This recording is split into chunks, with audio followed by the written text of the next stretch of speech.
ವೀಕ್ಷಕರೇ ನಮಸ್ಕಾರ. ನಾನು ನಿಮ್ಮ ನಾಗರಾಜ್ ಚೋಳು, ಪ್ರಖ್ಯಾತ ಜ್ಯೋತಿಷಿ, ವಾಸ್ತು ಹಾಗೂ ಸಂಖ್ಯಾಶಾಸ್ತ್ರಜ್ಞರು ಮಾತನಾಡ್ತಾ ಇರ್ತಕ್ಕಂಥದ್ದು. ವೀಕ್ಷಕರೇ, ಇವತ್ತಿನ ಸಂಚಿಕೆಯಲ್ಲಿ ಧನುಸ್ಸು ರಾಶಿಯವರ ಮೇ ತಿಂಗಳ ಗೋಚಾರ ಫಲಾಫಲಗಳು ಮತ್ತು ಪರಿಹಾರಗಳ ಬಗ್ಗೆ ತಿಳಿಸ್ಕೊಡ್ತಾ ಇದ್ದೇನೆ. ವೀಕ್ಷಕರೇ, ಧನುಸ್ಸು ರಾಶಿಯವರಿಗೆ ಗುರುಬಲ ಇದೊಂದು ತಿಂಗಳು ಮಾತ್ರ ಇರ್ತದೆ. ನಿಮ್ಮ ಏನಾದರೂ ಕೆಲವೊಂದು ಕಾರ್ಯಗಳು ಆಗಬೇಕು ಅಂತ ಇದ್ದರೆ ತುಂಬ ಎಫೆಕ್ಟ್ ಆಗಿ ಆ ಕಾರ್ಯಗಳನ್ನು ಪೂರ್ಣ ಮಾಡ್ಕೊಂಬೋದು ಬಹಳ ಒಳ್ಳೆಯದು. ವಿವಾಹಾದಿ ಶುಭ ಕಾರ್ಯಗಳಾಗಿರ್ಬೋದು, ಹೊಸ ವಾಹನ ತೆಗೆದುಕೊಳ್ತಕ್ಕಂಥದ್ದಾಗಿರ್ಬೋದು, ಅಥವಾ ಹೊಸ ಕ್ರಯ ವಿಕ್ರಯದ ವ್ಯವಹಾರಗಳಿದ್ದರೆ ಈ ತಿಂಗಳಲ್ಲಿ ಮುಗಿಸ್ಕೊಂಬೋದು ಬಹಳ ಉತ್ತಮ. ಈ ತಿಂಗಳು ಕಳೆದ ಮೇಲೆ ನಿಮ್ಮ ರಾಶಿಗೆ ಗುರುಬಲ ಇರೋದಿಲ್ಲ.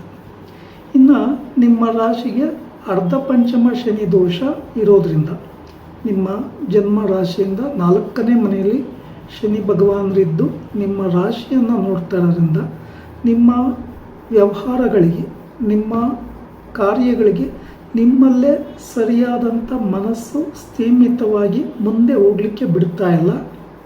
ಆಲಸ್ಯ ಬರ್ತತೆ, ಅಥವಾ ಬೇಜವಾಬ್ದಾರಿತನ ಬರ್ತತೆ, ಅಥವಾ ಅವಕಾಶಗಳಿಂದ ವಂಚಿತರಾಗುವ ಸಾಧ್ಯತೆಗಳು ಹೆಚ್ಚಾಗಿ ಇರೋದರಿಂದ, ಅಥವಾ ನೀವೆಲ್ಲಾದರೂ ಪ್ರಯಾಣ ಹೋಗ್ತಕ್ಕಂಥ ಒಂದು ಸಂದರ್ಭಗಳಲ್ಲಿ ನಿಮ್ಮ ವಾಹನಗಳಿಗೆ ಸಮಸ್ಯೆ ಆಗ್ಬೋದು, ಅಪಘಾತ ಆಗ್ಬೋದು, ಹಣ, ಒಡವೆ, ವಸ್ತ್ರ ಅಥವಾ ಮೊಬೈಲ್ ಇನ್ನಿತರೆ ವಸ್ತುಗಳು ಕಳವಾಗುವ ಸಾಧ್ಯತೆಗಳಿರೋದ್ರಿಂದ ಹೆಚ್ಚಿನ ಜಾಗರೂಕತೆಯನ್ನು ವಹಿಸೋದು ಉತ್ತಮ. ಈ ಶನಿ ಭಗವಾನರ ದೋಷಕ್ಕೆ ನೀವು ಶನಿವಾರಗಳಂದು ತಪ್ಪದೆ ಪರಿಹಾರಗಳನ್ನು ಮಾಡ್ಕೋಬೇಕಾಗುತ್ತೆ. ಶನಿವಾರ ಕಪ್ಪು ಮತ್ತು ನೀಲಿ ಬಣ್ಣದ ವಸ್ತ್ರಗಳ ಧಾರಣೆ ಉತ್ತಮ ಅಲ್ಲ. ಕಟಿಂಗ್ ಶೇವಿಂಗ್ ಮಾಡಿಸ್ಬಾರ್ದು, ನಾನ್ ವೆಜ್ ತಿನ್ನಬಾರ್ದು, ಡ್ರಿಂಕಿಂಗ್ ಮಾಡಬಾರ್ದು. ಹಾಗೆ ಯಾವುದೇ ಹೊಸ ವ್ಯಾಪಾರ ವ್ಯವಹಾರಗಳಿಗೆ ಉತ್ತಮವಾಗಿ ಇರೋದಿಲ್ಲ. ಶನಿವಾರದ ದಿವಸ ನೀವು ಶನಿ ಭಗವಾನರ ಸಾನ್ನಿಧ್ಯದಲ್ಲಿ ಬನ್ನಿ ಪತ್ರೆ, ಬಿಲ್ವ ಪತ್ರೆ, ಎಳ್ಳೆಣ್ಣೆ, ಎಳ್ಬತ್ತಿಯ ದೀಪ, ಪೂಜಾ ಸಾಮಗ್ರಿಗಳೊಂದಿಗೆ ದೇವಸ್ಥಾನಕ್ಕೆ ತೆಗೆದುಕೊಂಡು ಹೋಗಿ ದೇವಸ್ಥಾನದಲ್ಲಿ ಮೊದಲಿಗೆ 8 ಸುತ್ತು ಪ್ರದಕ್ಷಿಣೆ ಹಾಕಬೇಕಾಗುತ್ತೆ. ಈ ಸಂದರ್ಭದಲ್ಲಿ ಓಂ ಶಂ ಶನೇಶ್ಚರಾಯ ನಮಃ ಈ ಮಂತ್ರವನ್ನು, ಮೂಲ ಮಂತ್ರ ಇದನ್ನು ಜಪಿಸೋದು ಒಳ್ಳೆಯದು. ಅನಂತರ ಎಳ್ಬತ್ತಿ ದೀಪ ಹಚ್ಚತಕ್ಕಂಥದ್ದು, ಪೂಜಾ ಸಾಮಗ್ರಿಗಳನ್ನು ದೇವರಿಗೆ ಅರ್ಪಣೆ ಮಾಡ್ತಕ್ಕಂಥದ್ದು, ಶ್ರದ್ಧಾ ಭಕ್ತಿಯಿಂದ ಪೂಜೆ ಮಾಡಿಸೋದು ಒಳ್ಳೆಯದು.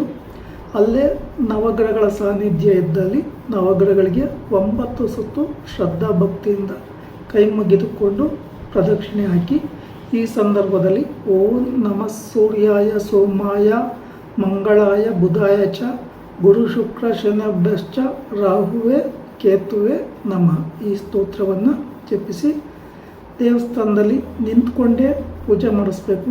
ದೇವರಿಗೆ ಅಡ್ಡ ಬೀಳೋ ಹಾಗಿಲ್ಲ. ದೇವಸ್ಥಾನದಿಂದ ಹೊರಗಡೆ ಬರ್ತಕ್ಕಂಥ ಒಂದು ಸಂದರ್ಭದಲ್ಲಿ ದೇವರಿಗೆ ಬೆನ್ನು ತೋರಿಸಿ ವಾಪಸ್ ಬರೋದು ಉತ್ತಮ ಅಲ್ಲ.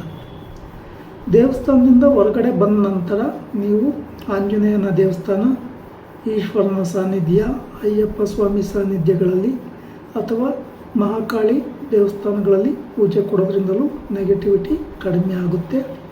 ದಿನನಿತ್ಯ 8 ಸಲ ಹನುಮಾನ್ ಚಾಲೀಸ್ ಪಾರಾಯಣ ಮಾಡೋದು ತುಂಬ ಉತ್ತಮ. ನಿಮ್ಮ ಕುಟುಂಬದಲ್ಲಿ ಅಂತಃಕಲಗಳು ಏನಾದರೂ ಕಂಡು ಬಂದಲ್ಲಿ ಆದಷ್ಟು ಅದು ಶಾಂತಿಯಿಂದ ಪರಿಹಾರ ಮಾಡ್ಕೊಂಬೋದು ಒಳ್ಳೆಯದು. ದೊಡ್ಡದಾಗಿ ಬೆಳೀಲಿಕ್ಕೆ ಬಿಡಬೇಡಿ. ಸಂಸಾರದಲ್ಲೂ ಸಮಸ್ಯೆಗಳು ಕಂಡು ಬರ್ತದೆ. ವಿದ್ಯಾರ್ಥಿಗಳಿಗೂ ಸಹ ಕೆಲವೊಂದು ಸಲ ಆಲಸ್ಯ ಮನೋಭಾವ ಕಂಡುಬರುವ ಸಾಧ್ಯತೆಗಳು ಹೆಚ್ಚಾಗಿ ಇರ್ತದೆ. ಹಾಗೆ ನೀವು ಶನಿವಾರದ ದಿವಸ ರಾತ್ರಿ ಪ್ರಯಾಣ ಮಾಡ್ತಕ್ಕಂಥ ಒಂದು ಸಂದರ್ಭಗಳಲ್ಲಿ ಹೆಚ್ಚಿನ ಜಾಗರೂಕತೆಯನ್ನು ವಹಿಸೋದು ಉತ್ತಮ. ಇನ್ನು ಈಗ ನಡೀತಾ ಇರ್ತಕ್ಕಂಥ ಒಂದು ಸಂದರ್ಭಗಳಲ್ಲಿ ನಿಮ್ಮ ವ್ಯಾಪಾರ ವ್ಯವಹಾರಗಳಿಗೆ ಕುಟುಂಬದವರ ಸಹಕಾರ ಸ್ವಲ್ಪ ಸಿಗೋದು ಕಷ್ಟ ಸಾಧ್ಯ.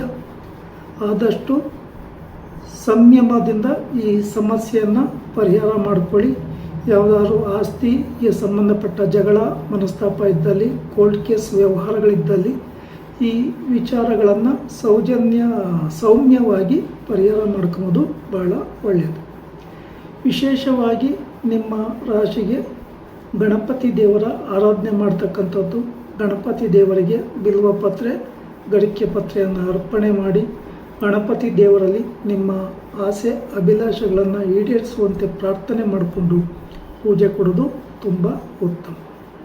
ನಿಮ್ಮ ರಾಶಿಗೆ ಈಗ ನಡೀತಾ ಇರೋ ಟೈಮು ನೀವೇನು ಎಕ್ಸ್ಪೆಕ್ಟೇಷನ್ ಮಾಡ್ಕೊಂಡಿರ್ತೀರೋ, ಉದ್ಯೋಗದಲ್ಲಾಗಿರ್ಬೋದು, ವ್ಯವಹಾರದಲ್ಲಾಗಿರ್ಬೋದು, ನೀವು ಮಾಡ್ತಾ ಇರ್ತಕ್ಕಂಥ ಕಾರ್ಯಗಳಲ್ಲಿ ಲಾಭ ಏನು ಸಿಗುತ್ತೆ ಅಂತೇಳಿ ಅಂದ್ಕೊಂಡಿರ್ತೀರೋ ಆ ನಿರೀಕ್ಷಿತ ಲಾಭ ಸಿಗೋದು ಕಷ್ಟ ಸಾಧ್ಯ ಆಗುತ್ತೆ. ಕೆಲವೊಂದು ಸಂದರ್ಭಗಳಲ್ಲಿ ಲಾಭ ಸಿಗುತ್ತೆ ಅಂತ ಕಂಡು ಬಂದರೂ ಸಹ ನಿಮ್ಮ ನಿರ್ಲಕ್ಷ್ಯತನ ಆ ಸಂದರ್ಭದಲ್ಲಿ ಕಾಣಲಿಕ್ಕೆ ಸಾಧ್ಯತೆಗಳು ಇರ್ತದೆ. ವಿಶೇಷವಾಗಿ ನೀವು ಎಲ್ಲ ವಿಚಾರಗಳಲ್ಲಿ, ವ್ಯವಹಾರಗಳಲ್ಲಿ ಹೆಚ್ಚಿನ ಜಾಗರೂಕತೆಯನ್ನು ವಹಿಸಿ ಶ್ರದ್ಧಾ ಭಕ್ತಿಯಿಂದ ಪರಿಹಾರಗಳನ್ನು ಮಾಡಿಕೊಂಡು ಮುಂದುವರಿತಕ್ಕಂಥದ್ದು ಬಹಳ ಒಳ್ಳೆಯದು. ವೀಕ್ಷಕರೇ, ಈ ವಿಡಿಯೋ ಇಷ್ಟ ಆಯಿತು ಅಂದರೆ ಲೈಕ್ ಮಾಡಿ, ಶೇರ್ ಮಾಡಿ, ಫಾಲೋ ಮಾಡಿ, ಆ ಲೈಕನ್ ಒತ್ತಿ, ಬೆಲ್ ಐಕನ್ ಒತ್ತಿ. ನಮಸ್ಕಾರ.